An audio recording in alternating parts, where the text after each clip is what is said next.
Bonjour à tous, aujourd'hui on va piocher dans le genre d'informations que le blog Tu savais ça appelle les savoirs strictement inutiles et donc rigoureusement indispensables, et on s'attaque à un des aspects les plus fascinants et les plus étranges de l'architecture médiévale, les gargouilles. La question de départ, c'est un vrai paradoxe, non? Quand on pense à une cathédrale, on imagine des anges, des saints, mais quand on lève les yeux, qu'est-ce qu'on voit?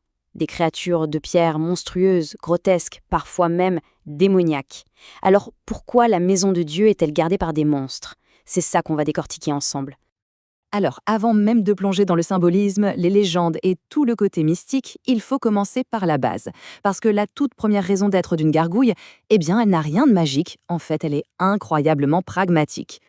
D'ailleurs, le nom nous met tout de suite sur la voie. Gargouille. Ça vient du latin gurgulio, qui signifie la gorge, le gosier. On entend presque le bruit, le gargouillis de l'eau qui passe à travers. Et ce n'est pas un hasard. Et voilà, on y est. Le secret initial, c'est ça.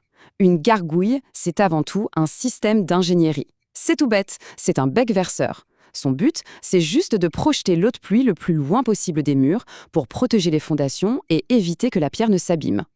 En gros, avant d'être des monstres, les gargouilles sont des gouttières. Des gouttières de luxe, certes, mais des gouttières. Mais on est bien d'accord, si ce n'était que ça, l'histoire serait un peu courte. On est au Moyen-Âge. Une simple fonction pratique, ça ne suffit pas.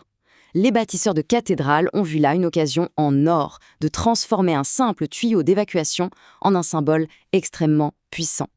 Pour comprendre, il faut se remettre dans la mentalité de l'époque.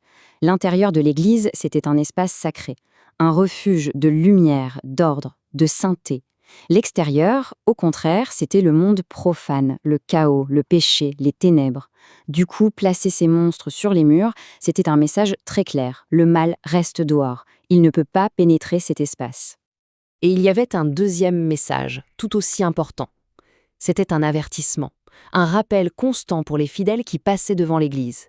Regardez ces créatures, voilà ce qui attend ceux qui s'éloignent de la foi et de la protection de Dieu. La cathédrale était un refuge, avec la lumière à l'intérieur et les démons à l'extérieur. Mais l'histoire ne s'arrête pas là. Parce que, au-delà de la fonction pratique et du grand symbolisme religieux, ces créatures racontent aussi des histoires plus humaines, celles des légendes locales et surtout de l'imagination débordante des artisans de l'époque. Le folklore local a énormément inspiré les sculpteurs. La légende de Rouen en est le meilleur exemple. L'histoire raconte qu'un dragon, surnommé la Gargouille, terrorisait la région. Saint-Romain le terrasse et, en guise de trophée, il fait fixer la tête du monstre sur le mur de l'église. Et voilà comment une légende populaire se retrouve gravée dans la pierre. Et c'est là qu'on doit faire une petite distinction technique, mais elle est importante. On a tendance à tout appeler gargouille. Sauf que beaucoup des créatures les plus célèbres, comme celle de Notre-Dame de Paris, ne sont pas des gargouilles, ce sont des chimères. La différence est simple. Une gargouille crache de l'eau, elle a une fonction. Une chimère, elle, est purement décorative. Elle est juste là pour le look. Et pour les sculpteurs, c'était un terrain de jeu incroyable. Autant les statues des saints étaient très codifiées, autant pour les gargouilles et les chimères, c'était liberté totale. Ça a donné naissance à un bestiaire fantastique, des dragons, des singes, des créatures hybrides, et même, et ça c'est assez drôle, des caricatures de nobles ou de moines du coin. La preuve que l'humour avait sa place, même sur une cathédrale. Et ce qui est fascinant, c'est de réaliser que cette idée de placer des gardiens monstrueux sur des lieux sacrés, eh bien, ce n'est pas du tout une exclusivité européenne. C'est un concept qu'on retrouve un peu partout dans le monde. Si on regarde ailleurs, on retrouve des logiques très similaires. Au Cambodge, par exemple, les temples d'Angkor sont protégés par des figures tout aussi impressionnantes. En Inde, ce sont les yalis, des créatures mi-lions, mi-dragons.